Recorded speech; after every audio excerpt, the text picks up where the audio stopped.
The wine glass shattered against marble, and I froze.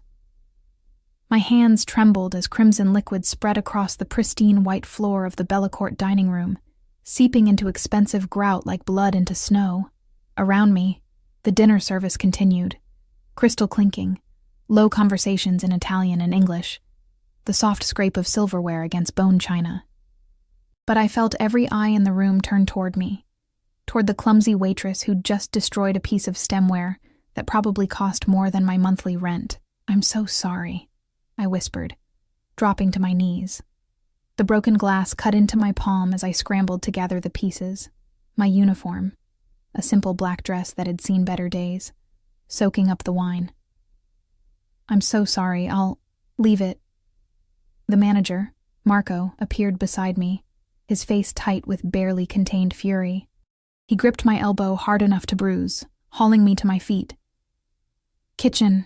Now," my face burned as he dragged me past tables of wealthy diners who looked away with polite disinterest, returning to their $40 appetizers and $100 bottles. I'd worked at Bellecourt for 3 months, scraping together tips to cover my mother's medication and my own pathetic studio apartment in the worst part of the city. This job was everything. Losing it would mean eviction, disconnection notices, hunger. The kitchen's heat hit me like a wall. Steam rose from industrial pots, and the head chef barked orders in rapid Italian. Marco shoved me toward the staff hallway, away from the organized chaos. "You're done," he hissed. "Get your things and get out." "Please." My voice cracked. "Marco, please, I need this job. My mother, she's sick, and I can't—" "Should have thought about that before you embarrassed this establishment." He crossed his arms, unmoved. "I've got a line of people who'd kill for your position. People who don't drop things." Tears stung my eyes, but I blinked them back. Crying wouldn't help. Nothing would help. I'd failed again, just like I'd failed at everything else in my 23 years of disappointing existence. "At least let me finish the shift," I begged. "I'll work for free, Table 12 needs service." Another server, Gabriella, burst through the swinging doors, her face flushed. "Right now, VIP section." "Handle it," Marco snapped at her. "I can't. He asked specifically for someone new, someone who looks hungry." She made air quotes, her expression uneasy. His words. Marco's jaw tightened. For a moment, something flickered across his face. Fear, maybe, or recognition. He glanced at me, then away, calculating. "Fine," he said finally. "One last table. Then you're gone." Relief flooded through me, temporary and desperate. One more chance. Maybe if I did this perfectly, he'd reconsider. Maybe. "Table 12, Marco repeated, shoving a notepad into my hands. "Don't screw this up more than you already have." The VIP section occupied the restaurant's back corner, separated from the main dining area by frosted glass panels and strategic lighting that created shadows within shadows. My shoes, cheap flats with worn soles, made no sound on the carpet as I approached, my heart hammering against my ribs. The scent reached me first, expensive cologne, something dark and woody with notes of leather and smoke. It mixed with the aroma of aged whiskey and fresh bread, creating an intoxicating combination that made my empty stomach clench. I hadn't eaten since yesterday morning. Then I saw him. He sat alone at a table meant for 6, his back to the corner in a position that let him survey the entire restaurant. Dark hair, perfectly styled. A suit that probably cost more than my yearly salary, charcoal gray with subtle pinstripes that caught the light. His hands rested on the table. Strong hands, I noticed, with a silver ring on his right index finger that gleamed dully. 2 men flanked the entrance to the VIP section, standing so still they might have been statues. Security. Their eyes tracked my approach with professional assessment, noting everything. My nervous gait, my wine-stained dress, the way I clutched the notepad like a lifeline. "Excuse me," I managed, my voice barely above a whisper. Can I take your order, sir?" He didn't look up immediately. Instead, he lifted his whiskey glass, swirling the amber liquid with practiced ease. The ice clinked softly, a delicate sound that somehow demanded attention. When his eyes finally met mine, my breath caught. They were gray. Not the soft gray of morning fog, but the hard gray of steel or storm clouds. They assessed me with an intensity that made me feel exposed, like he could see through my cheap dress and false composure, straight into every desperate, frightened corner of my soul. "You dropped something," he said. His voice was low, cultured, with the faintest trace of an accent I couldn't place. Not quite Italian, not quite American. Something in between. Something that spoke of international boarding schools and multilingual households. Yes, I'm sorry about that. It won't happen again. Won't it? One corner of his mouth lifted, not quite a smile. "You're shaking." I glanced down at my hands. He was right. The notepad trembled in my grip. My fingers white-knuckled around the cheap pen. "I'm fine," I lied. "Sit." The command was soft but absolute. I stared at him, certain I'd misheard. "I'm sorry, I don't—" "Sit," he repeated, gesturing to the chair across from him. "But I'll decide if you leave." Every instinct screamed at me to refuse, to back away, to run. This wasn't normal. Customers didn't ask servers to sit with them, especially not customers who radiated danger the way this man did, who had armed security and eyes that could cut glass. But Marco was watching from across the room, and I needed this job. Needed it more than I needed safety or common sense or self-preservation. I sat. The chair was butter-soft leather, expensive enough that I worried my wine-stained dress would damage it. I perched on the edge, ready to bolt, my hands folded in my lap to hide their shaking. "What's your name?" he asked. "Emma." My throat felt tight. "Emma Lawson." "Emma." He tested my name like wine, rolling it around before deciding whether to swallow or spit. "You work here long?" 3 months. "And before that?" Why does it matter?" His eyes narrowed fractionally, the only indication that my question had been inappropriate. "Humor me." "Retail," I said quickly. "A bookstore. It closed down." "And before that?" "College." I didn't finish. "Why not?" "Because my father left when I was 16, leaving behind nothing but debt and broken promises. Because my mother got sick and someone had to pay the medical bills. Because life happened, and dreams died, and poverty ground you down until you couldn't remember what hope felt like. Money," I said simply. He nodded once, satisfied. Then he reached into his jacket, a movement so smooth that the security guards didn't even flinch, and withdrew a slim leather wallet. He placed it on the table between us, his fingers resting on top. "You need money," he said. It wasn't a question. I need a job. Same thing in the end. He withdrew a business card, sliding it across the white tablecloth. "My name is Dante Caruso. I own several establishments in the city. Restaurants, clubs, hotels. I'm always looking for people who understand the value of loyalty." I picked up the card with numb fingers. Heavy cardstock, embossed lettering. Just his name and a phone number, no title or company name, deliberately vague. "I don't understand," I whispered. "Your manager is about to fire you." Dante leaned back, his posture relaxed despite the weight of his words. "In approximately 2 minutes, he'll approach this table and ask you to leave. You'll collect your belongings, what few you have, and walk out of here with nothing. No final paycheck, no reference, no prospects." My stomach dropped. "How do you—" "Or," he continued, ignoring my question, "you can accept my offer. Work for me. The pay is better, the hours flexible. You'd start tomorrow." "Doing what?" Something flickered in his eyes. Amusement, maybe, or calculation. "Whatever I need." The words hung between us, loaded with implications I didn't want to examine. Around us, the restaurant continued its elegant dance of wealth and privilege, oblivious to the negotiation happening in the shadows. "I don't even know you," I said. "No," he agreed, "but you will." Marco appeared then, right on schedule, his expression apologetic and firm in equal measure. "Miss Lawson, I'm afraid—" "She's with me." Dante didn't raise his voice, didn't even look at Marco, but the manager stopped mid-sentence as if he'd walked into an invisible wall. "Mr. Caruso, I apologize. I didn't realize—" "She's with me," Dante repeated, softer this time. More dangerous. Go. Marco went. He actually backed away, his face pale, before turning and practically fleeing toward the kitchen. I watched him go, my mind struggling to process what had just happened. What did you do? I breathed. Gave you a choice. Dante finished his whiskey in one smooth motion, then stood. He was taller than I'd expected, over 6 feet, with the kind of presence that made the air feel heavier. Take the card. Think about my offer. Call me when you've decided. And if I don't?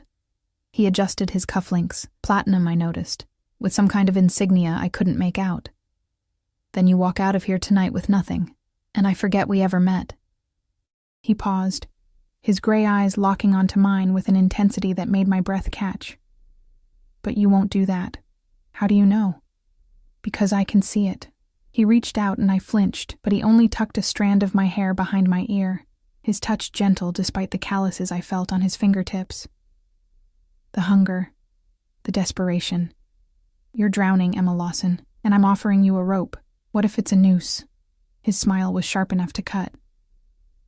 Then you'll hang beautifully. He walked away before I could respond, his security detail falling into step behind him like shadows. I watched him disappear through the restaurant's front entrance, watched a black car pull up, something expensive and foreign with tinted windows, watched him slide into the back seat without a backward glance. My hands were still shaking, but this time, it wasn't from fear. The business card felt like fire in my palm. I knew I should throw it away, should forget this encounter, find another job, keep struggling through life the way I always had. This man, Dante Caruso, radiated danger. The way Marco had reacted, the armed security, the deliberate vagueness of his offer. Everything screamed warning, but he was right about one thing: I was drowning. And drowning people don't question the rope. I slipped the card into my pocket and stood on legs that felt like water. Around me, Bellecourt continued its expensive performance, wealthy patrons savoring meals that cost more than my weekly groceries. I walked through them like a ghost, invisible again now that Dante had gone. Marco intercepted me near the kitchen, his expression complicated. Miss Lawson, am I fired? He hesitated, clearly torn between his authority and his fear. Mr. Caruso is an important client. If he wants you here, then you stay. Relief should have flooded through me. Instead, I felt only numbness. I'll finish my shift, I said quietly. He nodded and walked away, leaving me alone in the hallway that smelled of garlic and fear. My reflection caught in a wine-stained window. Pale skin, dark circles under my eyes, hair escaping its practical bun. I looked exactly like what I was, a girl barely holding on, one disaster away from complete collapse. Whatever I need, Dante had said. What did a man like that need? What could someone like me possibly offer someone like him? I pulled the business card from my pocket, studying it in the dim light. Just a name and number. No answers. No promises. Only potential. Dark and dangerous and utterly terrifying. My phone buzzed. A text from my mother's nurse, another episode. Medication running low. Can you cover the refill? $300 I didn't have. $300 that would mean skipping rent, rationing food, choosing between electricity and heat. I looked at the card again. Then I saved the number in my phone and returned to work, carrying secrets in my pocket and the ghost of his touch still burning against my skin. Outside, it started to rain. I didn't call him that night, or the next morning, when I woke to another disconnection notice slid under my apartment door. The envelope was red this time, final warning before the power company cut me off completely. I added it to the growing pile on my kitchen counter, a paper monument to my failing life. My studio apartment was exactly what $300 a month could buy in this city. 400 square feet of peeling paint, a window that didn't close properly, and neighbors who screamed at each other through paper-thin walls. The radiator clanked and hissed but produced little actual heat. I'd learned to sleep in layers, wearing 2 sweatshirts and thick socks even in bed. The business card sat on my nightstand, pristine white against the water-stained wood. I stared at it while brushing my teeth with cold water. The building's hot water heater had broken again, and tried to convince myself to throw it away.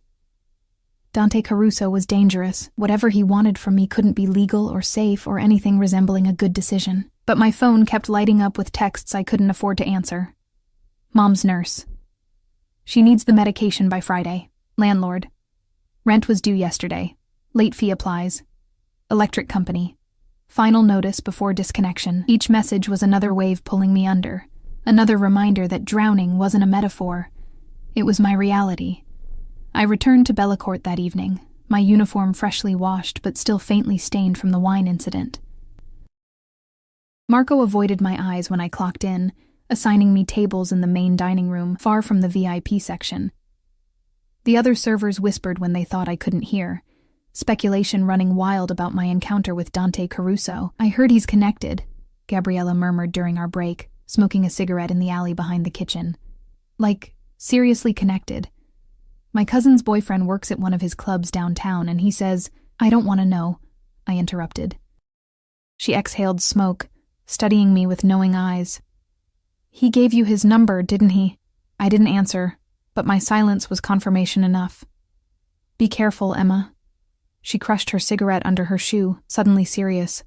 Men like that don't make offers without expecting payment. And I don't mean money. I knew that. Of course I knew that. But knowing and caring were different things when you were standing on the edge of financial ruin. When your mother needed medication you couldn't afford. When every door you knocked on slammed in your face. The shift passed in a blur of orders and fake smiles.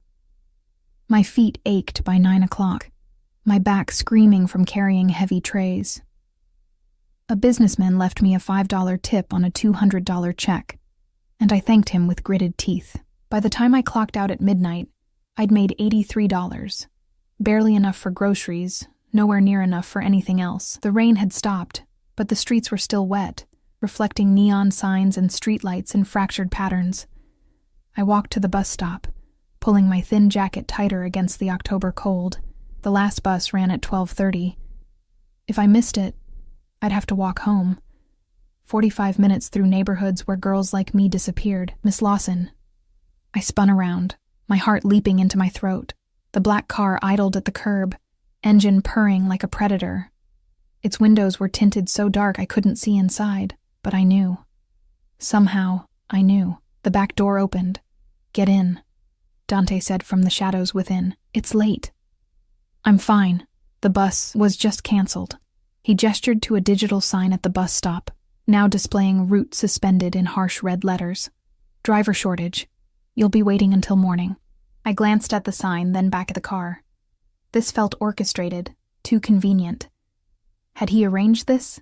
Did he have that kind of power? I can walk, I said, even though the thought terrified me. You could. He shifted, and I caught a glimpse of his face in the car's interior light. Still wearing that impeccable suit, still radiating controlled danger. Or you could accept a ride home, no obligations, just a ride. The street was empty except for us. In the distance, sirens wailed. Ambulance or police, I couldn't tell. A cold wind cut through my jacket, raising goosebumps on my arms. I got in the car. The interior smelled like leather and that same dark cologne. Dante sat across from me. The car was spacious enough for facing seats. His posture relaxed, one arm draped across the back of his seat. The driver was a solid wall of muscle in the front, silent and watchful. Another man sat in the passenger seat, hand resting near his jacket in a way that suggested weapons. Where do you live? Dante asked. I gave him my address, hating how my voice shook. He relayed it to the driver in Italian, his accent flawless and fluid. The car pulled away from the curb, smooth as silk. Through the tinted windows, the city looked different, softer, more distant, like watching life through a television screen. You didn't call, Dante observed. I've been thinking. About? About what kind of man has armed security and makes bus routes disappear. His smile was slight, appreciative. A careful one. A dangerous one. Often the same thing. He leaned forward, elbows on his knees, closing the distance between us without touching. Have you reached a decision? I don't even know what you're offering. I told you. Work, good pay, flexibility. Doing what, exactly? Various things. Administrative tasks mostly. Managing schedules, handling correspondence, ensuring certain operations run smoothly. He paused, watching my reaction. Nothing illegal, if that's your concern. Is it illegal? No. I didn't believe him, but I also didn't care as much as I should have. That realization should have terrified me. Instead, I felt only tired resignation. Why me? I asked. You could hire anyone, someone qualified, someone who didn't drop wine glasses and barely graduated high school. You're hungry, he said simply. Desperate people are loyal people, Emma. They understand the value of opportunity, and they don't ask too many questions. The honesty was almost refreshing. No pretty lies, no false promises, just brutal truth delivered with clinical precision. How much? I heard myself ask. $3,000 a month to start, more later depending on performance. My breath caught. $3,000. That was more than double what I made at Bellacourt. More than I'd ever earned in my life. It was medication and rent and electricity and food. It was survival. When would I start? Tomorrow, if you agree tonight. The car turned onto my street, passing boarded-up buildings and overflowing dumpsters. A group of men huddled around a fire barrel, their faces gaunt in the flickering light. This was my neighborhood, my reality. This was drowning. Dante watched me process it all, his gray eyes missing nothing. I'll need your answer now, he said as the car pulled up to my building. Once you walk out of this car, the offer expires. That's not fair. No, he agreed, but it's honest. I don't make the same offer twice, Emma. Either you trust me now, or you don't. Trust. What a strange word coming from him. Trust implied safety, reliability, mutual respect. Nothing about this situation suggested any of those things, but $3,000 a month wasn't trust. It was survival. And I'd learned long ago that survival meant making hard choices. Okay, I whispered. Okay, what? I accept. I'll work for you. Something flickered in his expression. Satisfaction, maybe, or possession. He reached into his jacket and withdrew an envelope, extending it across the space between us. First week's pay. Advance. My hands trembled as I took it. The envelope was heavy, filled with cash. I didn't need to count it to know it was more money than I'd held in years. Tomorrow night, Dante continued, I'll send a car for you at 7. Wear something nice. You'll be accompanying me to a business dinner. I don't have anything nice. Then buy something. There's enough in that envelope. He gestured to the driver, and my door opened, operated from the front. Oh, and Emma? I paused, halfway out of the car. Don't mention this to anyone. Not your coworkers, not your friends. No one. Do you understand? The warning was clear, wrapped in velvet, but sharp as steel. I understand. Good girl. The words sent a shiver down my spine. Half fear, half something else I didn't want to examine. I climbed out of the car, clutching the envelope like a lifeline, and watched the black vehicle disappear into the night. My apartment building looked even more depressing after sitting in that luxurious car. Graffiti scarred the entrance, and the security door hung broken on its hinges. I climbed 3 flights of stairs, the elevator never worked, and let myself into my studio. Only after I'd locked and chained the door did I open the envelope. $750 in crisp bills. I counted it 3 times, unable to believe what I was seeing. This was a week's pay? I made less than that in a month at Bellacourt. My phone buzzed. Unknown number. Save this. If you need anything before tomorrow, text me. DC. I stared at the message for a long moment, then saved the number under a single initial, D. That night, I paid my electric bill online, sent money to my mother's nurse for her medication, and bought groceries from the 24-hour market down the street. Real food, not ramen and canned soup. Fresh vegetables and chicken breast and coffee that didn't taste like dirt. I also stopped at a small boutique that stayed open late, catering to women who worked night shifts in the city's clubs and hotels. The dress I bought was simple but elegant. Black, fitted, falling just above my knees, nothing too revealing, but professional enough for a business dinner with a man like Dante Caruso. It cost $120. I'd never spent that much on a single item of clothing in my life. Back in my apartment, I hung the dress on the bathroom door and stared at it while eating real food for the first time in weeks. The fabric caught the dim light, elegant and foreign in my shabby space. What had I just agreed to? Various things, he'd said. Administrative tasks. But men like Dante Caruso didn't need administrative assistance. They needed what? I didn't know enough about his world to even guess. My phone buzzed again. Mom's nurse. Medication ordered. Thank you, sweetie. Your mother is resting easier now. Guilt and relief warred in my chest. I'd helped my mother. That was what mattered. Whatever price I had to pay for that help, I'd pay it. I fell asleep with the lights on, too afraid of the darkness and what I'd agreed to do in it. The next day crawled by in agonizing slowness. I called Bellecourt and quit, ignoring Marco's protests and questions. There was no point in keeping the job now. And besides, Dante probably wouldn't want me working somewhere else. The thought should have bothered me. That assumption of ownership, of control over my schedule and choices. But I was too numb, too focused on the practical details of my new reality. At 6:30, I showered in lukewarm water and dressed carefully, applying the small amount of makeup I owned with shaking hands. The woman in my bathroom mirror looked almost elegant, almost like she belonged in the world I was about to enter. Almost. At 6:55, my phone buzzed. Car downstairs. I grabbed my purse, a cheap bag that looked even cheaper next to my new dress, and headed down. My heart hammered so hard I felt dizzy. The same black car waited at the curb, looking obscenely expensive against the backdrop of my crumbling neighborhood. The driver, the same wall of muscle from last night, held the door open, his face professionally blank. Miss Lawson. I slid into the back seat, expecting to find Dante waiting. But the car was empty. Just me and the driver, and the armed man in the passenger seat. "Where's—" "Mr. Caruso will meet you at the restaurant," the driver said, his accent thick and Eastern European. "We take you there now." The drive lasted 20 minutes, carrying me away from my neighborhood and into the city's glittering heart.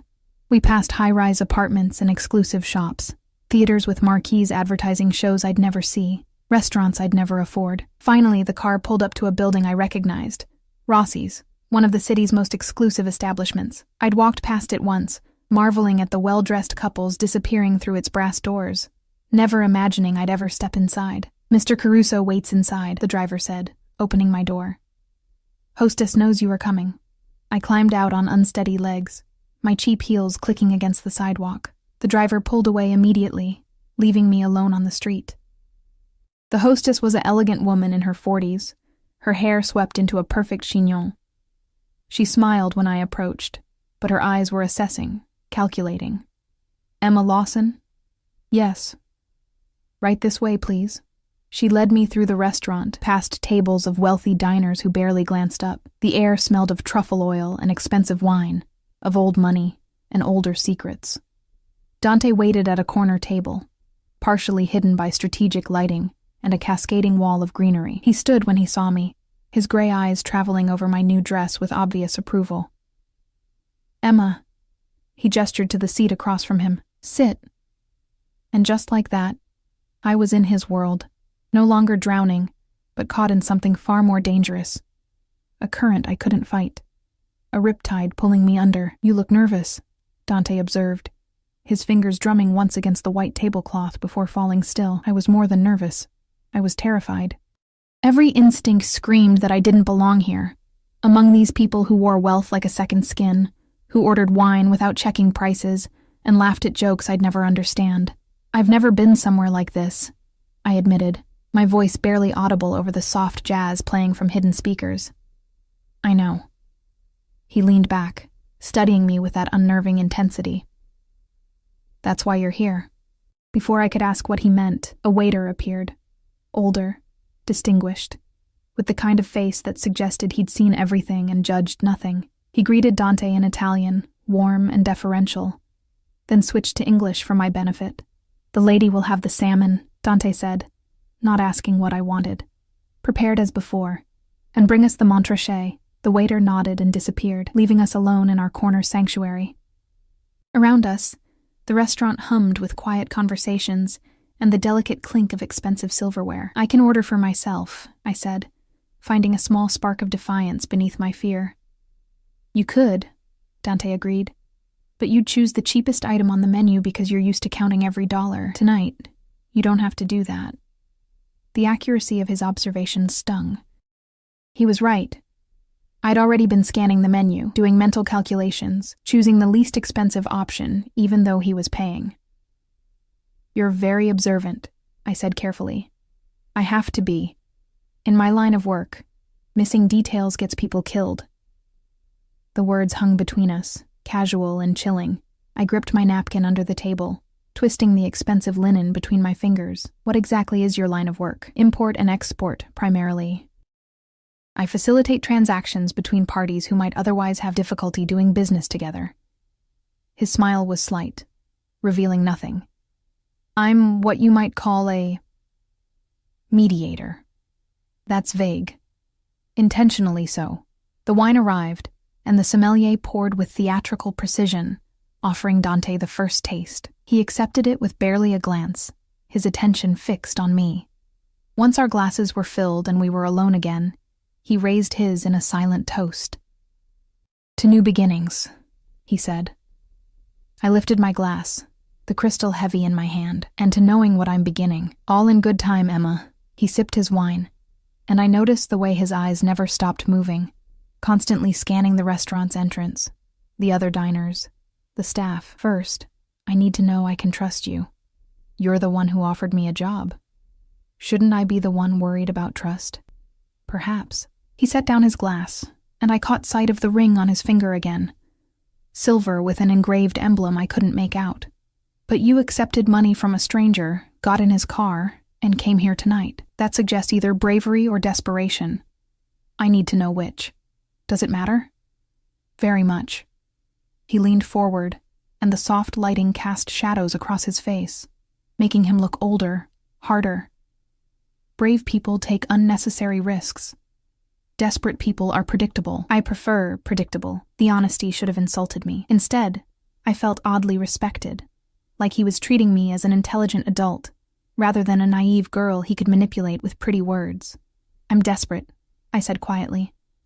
"You already know that." "Yes, but desperation can manifest in different ways.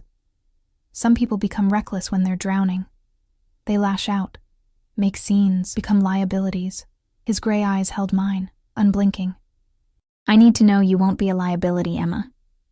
"I won't." "How can you be certain?" "Because I have too much to lose." My mother's face flashed through my mind, pale and tired, connected to machines that beeped and hummed, keeping her alive one expensive day at a time. "Because the people I love depend on me not failing." Something shifted in his expression. Not quite satisfaction, but close. "Good. That's the answer I needed." Our food arrived then, presented like art on pristine white plates. The salmon was perfectly cooked, delicate and flaky, served with vegetables I couldn't name and a sauce that probably cost more than my entire weekly grocery budget used to. I ate slowly, trying to remember the table manners I'd learned from watching movies and reading books about lives I'd never live. Dante watched me between bites of his own meal, that constant assessment never wavering. "You'll be accompanying me to various events," he said, cutting into his steak with precise movements. "Dinners, meetings, social gatherings. Your role is simple. Be pleasant, be quiet, and observe." "Observe what?" "Everything. Who speaks to whom, who seems nervous, who drinks too much and says things they shouldn't." He paused, his knife hovering over his plate. "You'll report these observations to me afterward. Nothing more, nothing less.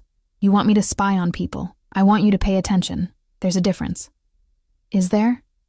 "Yes." He took a bite, chewed thoughtfully, then continued. "Spying implies deception and active manipulation. I'm simply asking you to notice what's already happening around you. Most people are blind to their surroundings, but you..." He gestured to me with his fork. "You're used to being invisible. You see things others miss because no one thinks you're watching." The assessment was uncomfortably accurate. I'd spent my entire life being overlooked, dismissed, treated as background decoration. Waitresses were invisible. Poor people were invisible. Girls like me disappeared into the scenery unless we made a mess or caused a problem. What if I see something bad? I asked. Define bad. Something illegal. Something dangerous. Then you tell me, and I handle it. His tone left no room for argument. You don't go to the police. You don't tell friends. You don't post about it on social media.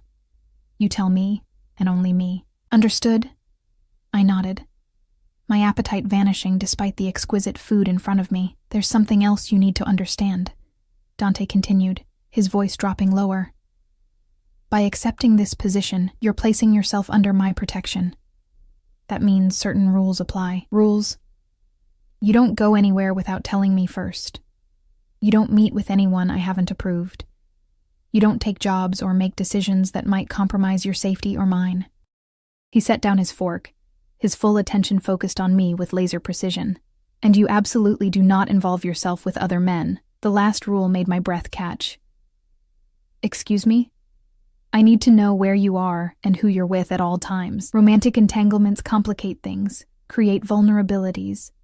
While you work for me, you belong to me. Exclusively.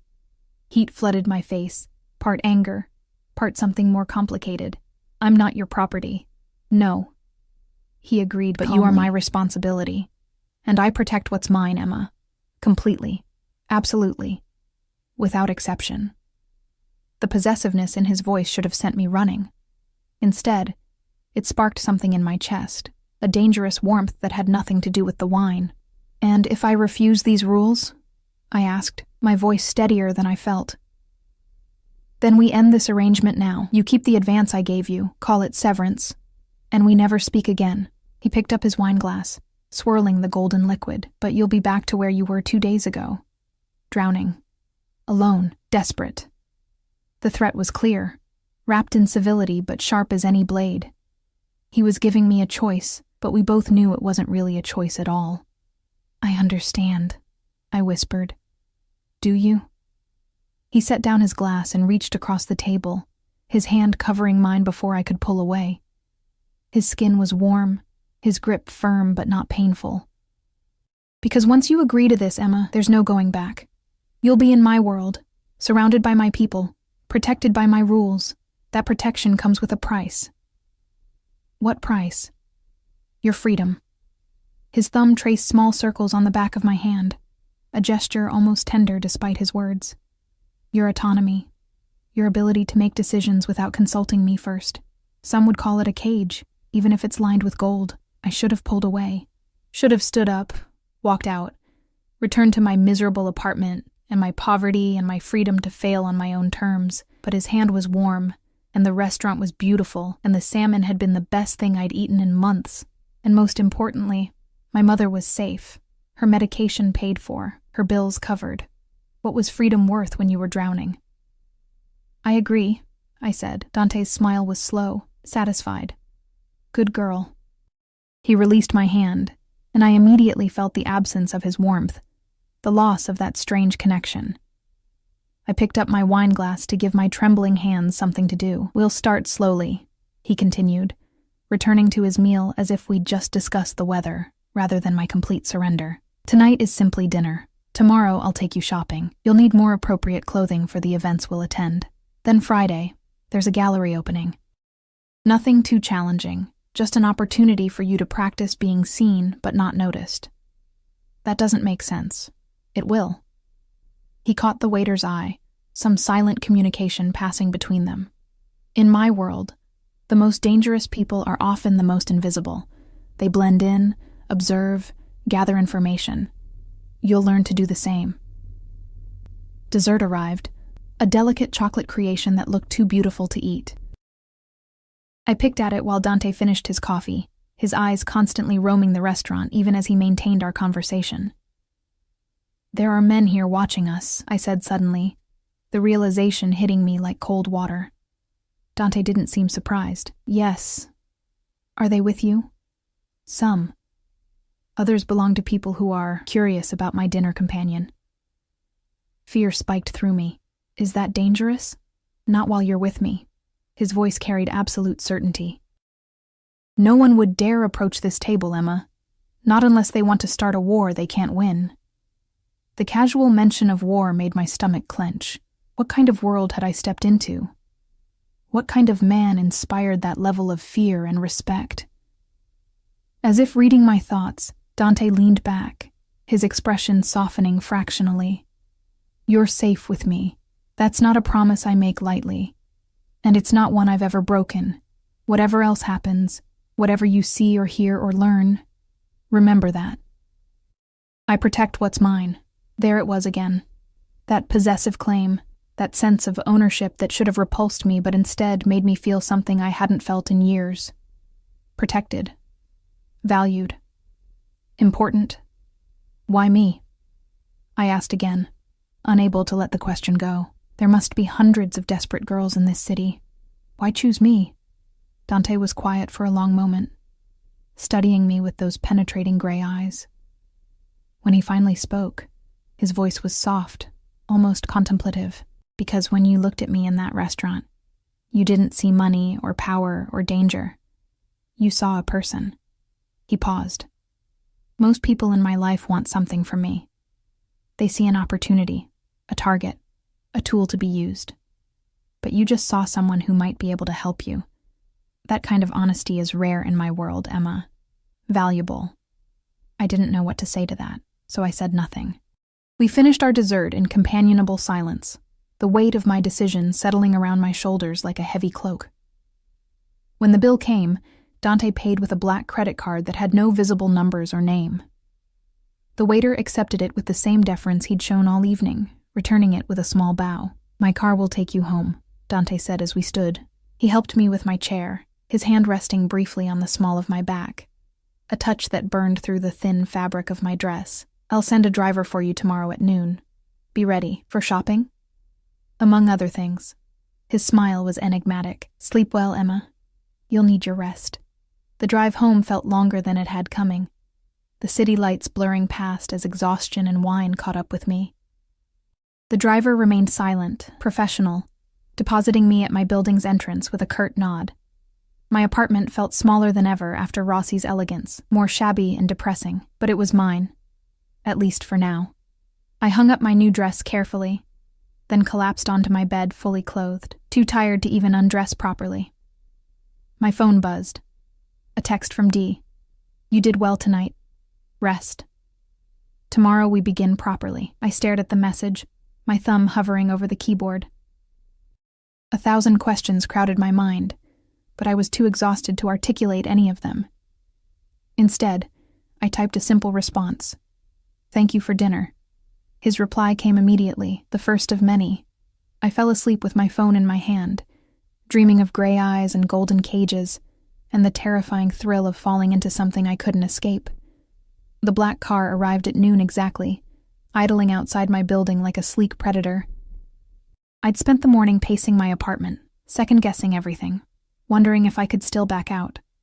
But the envelope of cash on my counter, lighter now after paying bills but still more than I'd ever saved, reminded me why I couldn't. The driver was different today, younger, with sharp features and watchful eyes that assessed me through the rearview mirror as I slid into the back seat. "Miss Lawson," he greeted, his accent less pronounced than the previous driver's. "Mr. Caruso is waiting at Galleria Azure, 20-minute drive." I nodded, smoothing down my only decent pair of jeans, the ones without holes or stains. Next to the car's leather interior, I felt like a child playing dress-up, pretending to belong in a world that would never truly accept me. The shopping district materialized around us gradually, the city transforming from my neighborhood's decay into pristine storefronts with windows displaying clothes I'd only seen in magazines. Designer labels, exclusive boutiques, shops that required appointments just to browse. Galleria Azure occupied an entire corner building, its facade modern glass and steel. A doorman in an actual uniform stood at the entrance, opening the door with a practiced flourish as our car pulled up. "Mr. Caruso is on the 3rd floor," the driver informed me, elevator straight ahead. Inside, the gallery was cathedral quiet, all marble floors and soft lighting. My cheap shoes squeaked embarrassingly as I crossed to the elevator, drawing glances from impeccably dressed salespeople who could probably smell poverty on me like perfume. The third floor opened into a private shopping suite, a sprawling space that looked more like an expensive apartment than a store. Plush chairs, floor-to-ceiling mirrors, racks of clothes arranged by color and style, and in the center of it all, Dante. He stood by the window, phone to his ear, speaking rapid Italian. He wore dark slacks and a crisp white shirt, sleeves rolled to his elbows, revealing forearms corded with lean muscle. The casualness of the outfit somehow made him more intimidating, not less. He noticed me and ended his call mid-sentence, pocketing the phone. "Emma, good." He gestured to a woman hovering nearby, 50s, elegant, with the sharp eye of someone who'd spent decades assessing bodies and budgets. "This is Margot.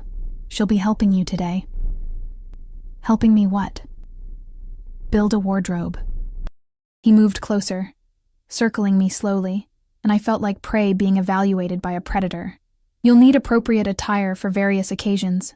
Business dinners, gallery openings, theater events. Margot knows my preferences." Heat crept up my neck. "I can pick out my own clothes. Can you?" He stopped in front of me, one eyebrow raised. "Tell me, Emma, what would you wear to a private dinner at the mayor's residence, or a charity auction at the opera house?" I had no answer. I'd never been to either place, never even imagined attending such events. "Exactly." His voice softened fractionally. "This isn't an insult. It's education. Let Margot help you." Margot stepped forward with a professional smile that didn't reach her eyes. "If you'll come with me, Miss Lawson, we'll start with evening wear, then move to business attire." The next 2 hours blurred into a surreal montage of fabrics and fittings. Margot pulled dresses from racks with expert precision, holding them up against me, assessing with narrowed eyes before either nodding approval or shaking her head in dismissal. "Too young," she murmured at a bright red cocktail dress. "Too cheap-looking," at something with excessive sequins. "Perfect.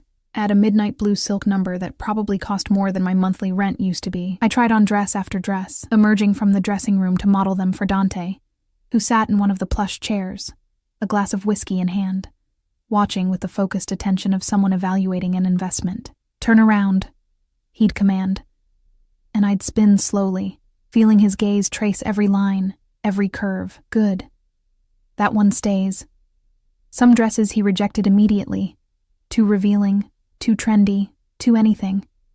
Others received a considering tilt of his head before he nodded approval. His taste was specific, elegant but not flashy, expensive but understated, sophisticated without being provocative. "The black Armani," Margot suggested, pulling out a stunning sleeveless gown with a modest neckline and a back that dipped dangerously low. I changed into it, and when I emerged, Dante went very still.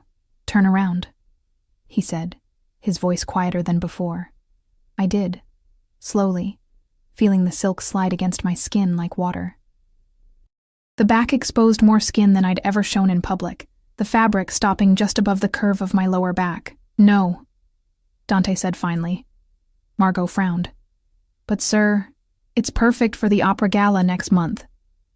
"No," he repeated, harder this time.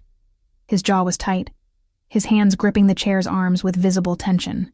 Too much exposed. Something else. I caught my reflection in the mirror. The dress was stunning, transforming me from ordinary to almost elegant. But I also saw what Dante saw. Vulnerability. An expanse of bare skin that anyone could touch, could hurt, could violate. His protectiveness shouldn't have pleased me. But it did. After the dresses came business attire, tailored pants and silk blouses, pencil skirts and cashmere sweaters.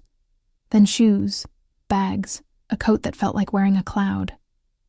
Margot worked with ruthless efficiency, building an entire wardrobe while I stood numbly, overwhelmed by the sheer excess of it all. "This is too much," I protested as Margot added a 5th pair of heels to the growing pile.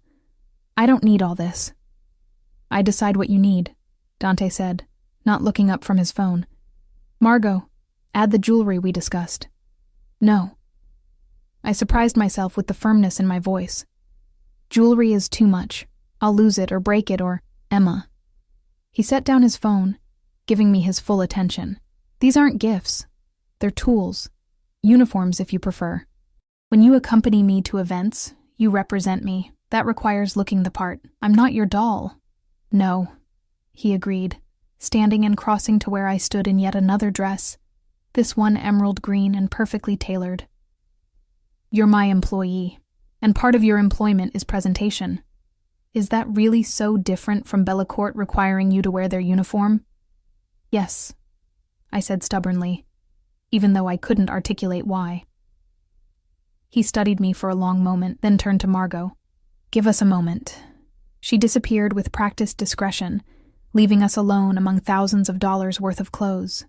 You're angry, Dante observed. I'm uncomfortable. This is... I gestured helplessly at the racks of expensive garments. It's too much. I feel like I'm being bought. You are being bought. His bluntness stole my breath. I'm paying you for your time, your discretion, your presence. That's what employment is, Emma, selling yourself in socially acceptable ways. The only difference between you and every other person with a job is that I'm honest about the transaction. That's not... I started, but he cut me off. Isn't it? You sold your time to Bellecourt for minimum wage and no benefits. You smiled at customers who treated you like furniture, worked hours that destroyed your body, all for barely enough money to survive. At least I'm paying you properly and giving you the tools to succeed. He stepped closer, his voice dropping.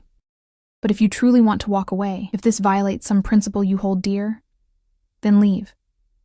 I'll have my driver take you home right now. No hard feelings, no consequences.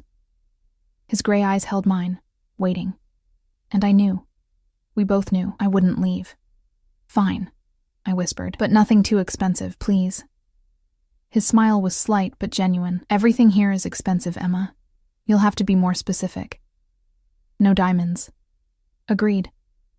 And I choose which jewelry I wear, within reason. And I searched for another boundary, something to reclaim a shred of autonomy. And you have to tell me where we're going before we get there. No more surprises. He considered this, head tilted. I can accept that, most of the time. It wasn't a complete victory, but it was something. A small assertion of will in a situation where I had precious little power. Margot returned, and we finished the shopping with a fragile peace between us. By the time we were done, she'd assembled a wardrobe worth more than I'd earned in my entire life. Everything would be delivered to my apartment that evening. Another thing I hadn't agreed to but couldn't refuse. Lunch, Dante announced as we descended in the elevator, me back in my old jeans and t-shirt, feeling even shabbier now that I'd tried on all that elegance. There's a place nearby. Good pasta. The restaurant was small, tucked down a side street I'd never noticed despite walking this area before. No sign outside, just a red door and a brass number. Inside, it was warm and fragrant, smelling of garlic and fresh bread and tomatoes simmering in sauce. The owner, an elderly man with a magnificent mustache, embraced Dante like family, speaking Italian too rapid for me to follow. He led us to a corner table, already set as if they'd been expecting us. My uncle's place, Dante explained after the old man disappeared into the kitchen. Best carbonara in the city, but he only makes it for family. I'm not family. No. His eyes held mine across the table. But you're under my protection, which is close enough. Wine appeared, and bread, and then plates of pasta that made my mouth water. We ate in comfortable silence for a while, the food too good to ruin with conversation. Tell me about your mother, Dante said eventually, twirling pasta around his fork with practiced ease. The question caught me off guard. Why? Because she's the reason you're here, the reason you accepted my offer despite your obvious reservations. He took a bite, chewed, swallowed. I like to understand people's motivations. I set down my fork, suddenly less hungry. She has early onset Alzheimer's. She's only 53, but she's fading. Some days she knows me. Other days I'm a stranger. The medication helps, but it's expensive. Insurance won't cover it because they say it's experimental. And your father? Gone. Left when I was 16. We haven't heard from him since. Dante nodded slowly, processing this. Siblings? No, just me. So you're alone, carrying everything yourself. I manage. You were drowning, he corrected gently. There's a difference between managing and drowning, Emma. You were sinking, and you were too proud to ask for help. I didn't have anyone to ask. You do now. He refilled my wine glass, the gesture oddly intimate. I take care of my people. Your mother's medication will be covered, her care facility paid for. You won't have to worry about that anymore. Tears stung my eyes before I could stop them. Why would you do that? Because you work for me now, and I protect what's mine. He said it so matter-of-factly, as if it were obvious. Your mother's struggles become my responsibility. Her well-being ensures your focus, your loyalty, your ability to perform your duties without distraction. Even his kindness was transactional. Everything with Dante circled back to control, to ownership, to the careful maintenance of assets. I should have been offended. Instead, I felt grateful. Thank you, I whispered. He acknowledged this with a slight nod, then changed the subject, asking about my life before Bellecourt, my unfinished college education, my dreams, if I'd had any before poverty crushed them. I found myself talking more than I'd intended, lulled by good food and wine and the surprising ease of his company when he chose to be charming rather than commanding. We were finishing dessert, tiramisu that tasted like heaven, when his phone buzzed. Dante glanced at the screen, and something shifted in his expression. Not quite concern, but heightened alertness. I need to handle something, he said, standing abruptly. Marco will drive you home. But I'll call you tonight. He was already moving toward the door, one hand gesturing to someone I couldn't see. Stay in your apartment. Don't go anywhere until you hear from me. Dante, what's wrong? He paused, looking back at me with an expression I couldn't read. Nothing that concerns you, yet. Then softer. Trust me, Emma, please. And he was gone, leaving me alone in his uncle's restaurant with half a glass of wine and 100 unanswered questions. Marco, the driver from this morning, appeared moments later. Ready, Miss Lawson? The drive home was tense, silent. Marco kept checking his mirrors, taking turns that seemed random, doubling back on streets we'd already passed. Security protocol, I realized, making sure we weren't followed. My apartment felt even emptier than usual when I finally locked myself inside. I tried to watch television, to read, to do anything but obsess over Dante's abrupt departure and cryptic warning. At 7, my doorbell rang. I approached cautiously, peering through the peephole. 3 men in delivery uniforms stood in the hallway, surrounded by boxes and garment bags. Delivery for Emma Lawson, one called through the door. My new wardrobe. I let them in, watching as they efficiently filled my tiny apartment with luxury, hanging dresses in my pathetic closet, stacking shoeboxes, arranging bags and accessories on my dresser. It took 30 minutes, and when they left, my studio looked like someone else's space. Someone elegant and polished and completely unlike me. My phone rang. Unknown number. Hello?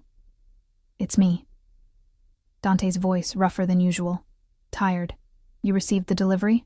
Yes. Dante, what happened earlier? Business. Nothing for you to worry about. A pause, and I heard voices in the background, angry and rapid. I'm sending additional security to watch your building tonight. You won't see them, but they'll be there. Fear spiked through me. Why? Am I in danger?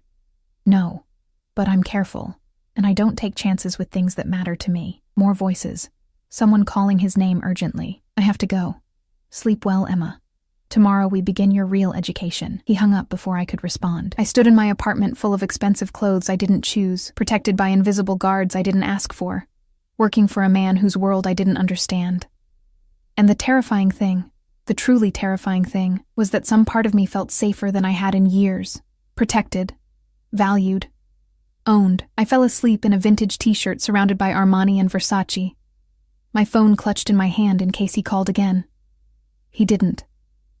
But when I woke at 3 a.m., I looked out my window and saw a black car idling across the street.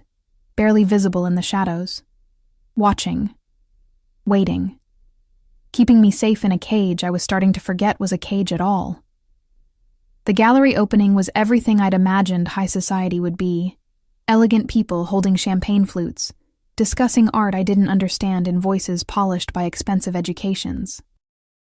I stood beside Dante in one of my new dresses, the midnight blue silk Margot had chosen, feeling like an imposter despite the luxury draped across my skin. "Relax," Dante murmured, his hand resting possessively at the small of my back. "You look beautiful. Stop fidgeting." I stilled immediately, hyper-aware of his touch, the heat of his palm burning through silk. We'd been inseparable for 3 days now. Dinners, meetings, a private tour of his main office where I'd met his staff and seen the legitimate side of his business empire. Import-export, he'd said. Luxury goods, rare wines, exclusive partnerships. I'd also seen the other side, the men who appeared at odd hours, speaking in low voices. The phone calls he took in Italian or languages I didn't recognize, his face going hard and cold, the way people watched him with equal parts respect and fear. "Mr. Caruso."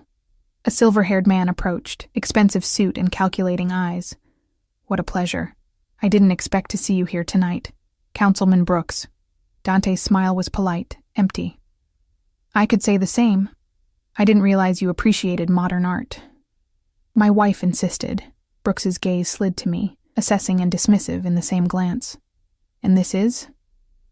"Emma Lawson," Dante said, his hand tightening fractionally on my back. "My associate." Associate.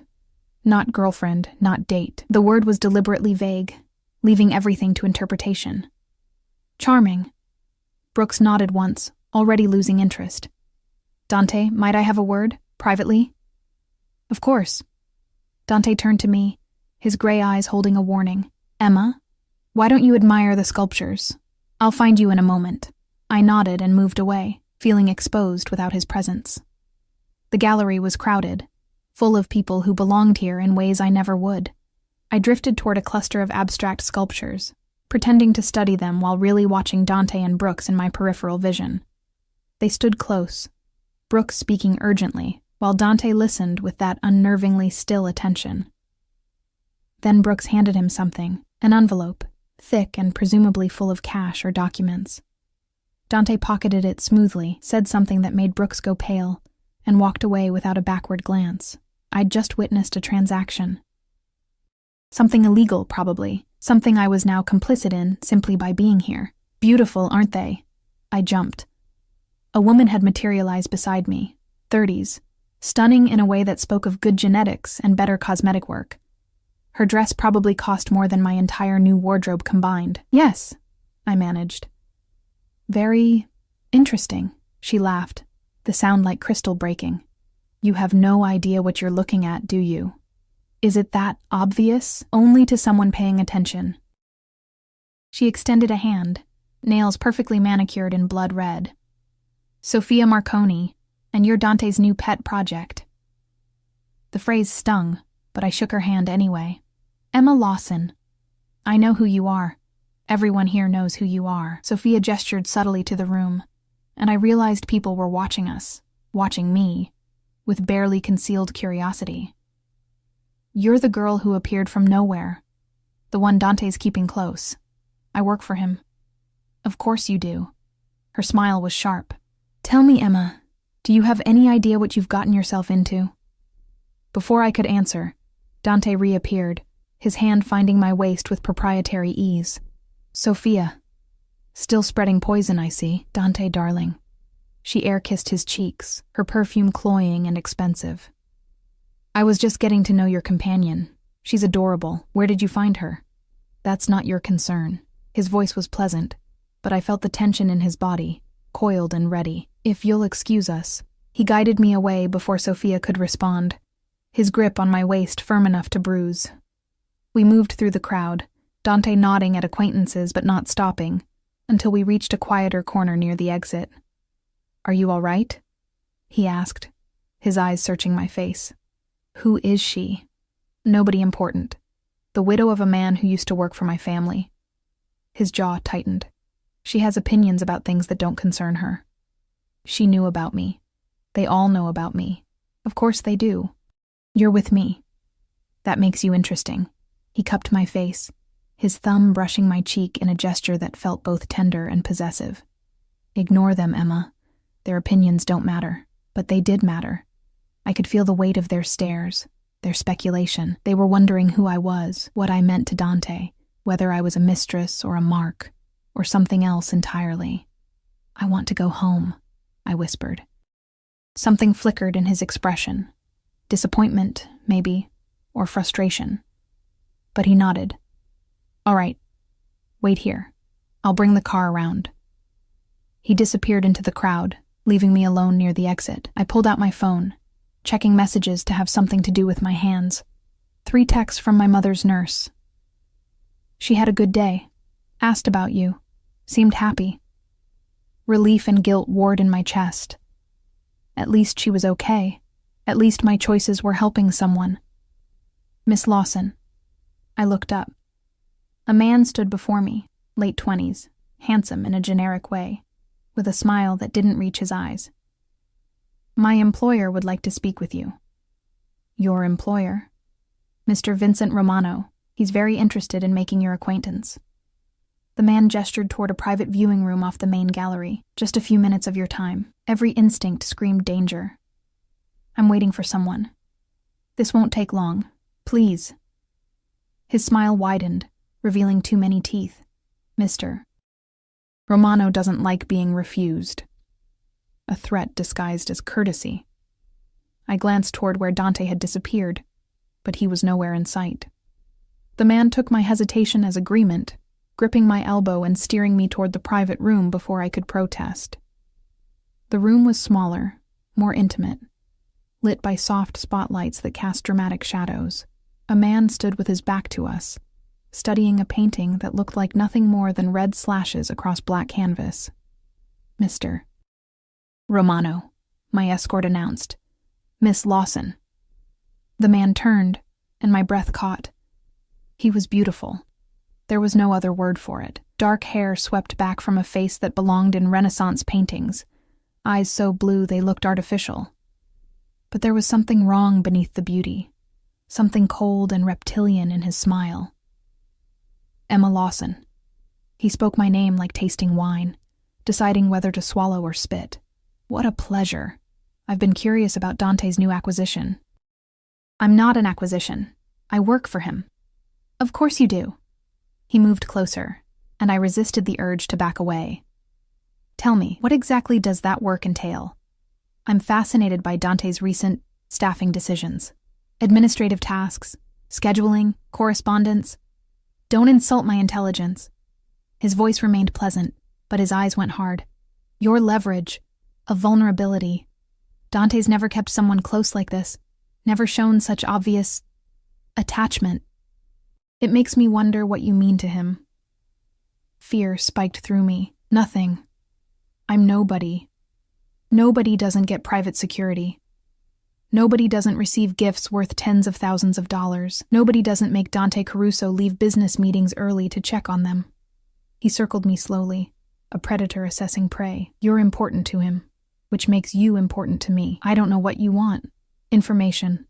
Access. A way into Dante's carefully guarded world. He stopped in front of me, close enough that I could smell his cologne. Something sharp and aggressive. Work for me instead. I'll pay triple whatever he's giving you, provide better protection, ensure your mother receives the absolute best care. How do you know about my mother? The words came out strangled. His smile was triumphant. I know everything about you, Emma. Your failed college education, your poverty, your desperation. I know you're one disaster away from complete collapse, and I'm offering you stability, security. All you have to do is share what you learn. Small things. Details about Dante's schedule, his meetings, his plans.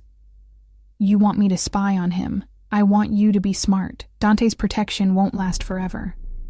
Men in his position have short lifespans, tragic ends. When he falls, and he will fall, where does that leave you?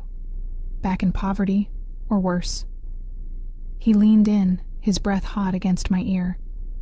Choose wisely, Emma. This offer expires the moment you walk out of this room. The door slammed open.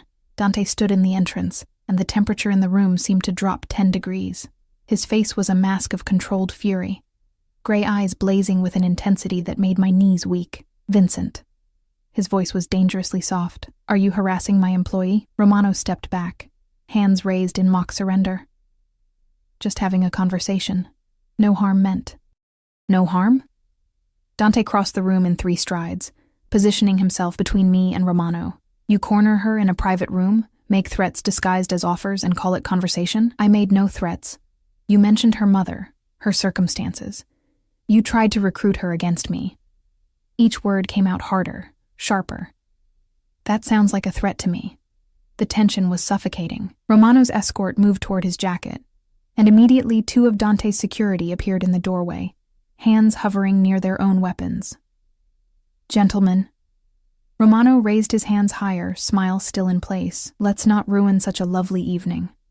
I apologize if I overstepped, Miss Lawson. It was a pleasure meeting you. He nodded to Dante. We'll speak again soon. About business. Yes, Dante said coldly. We will. Romano left, his escort following, and suddenly the room felt too small and too quiet. Are you hurt? Dante's hands were on me immediately, checking my arms, my face, his touch gentle despite the violence still radiating from him. Did he touch you? No, I'm fine. What did he offer you? The question was sharp, demanding. I met his eyes and saw the fear beneath the fury. Fear that I'd betray him, that Romano's offer had been tempting, that I was already lost to him. Triple salary, I said honestly. Better protection. Care for my mother. Something in his face cracked. And what did you say? Nothing. You came before I could answer.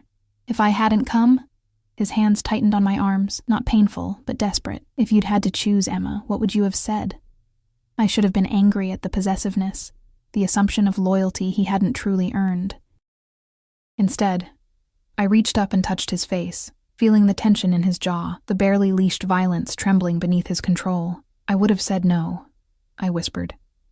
Because I made you a promise, because you've kept me safe, because... I stopped, unable to finish. Because what?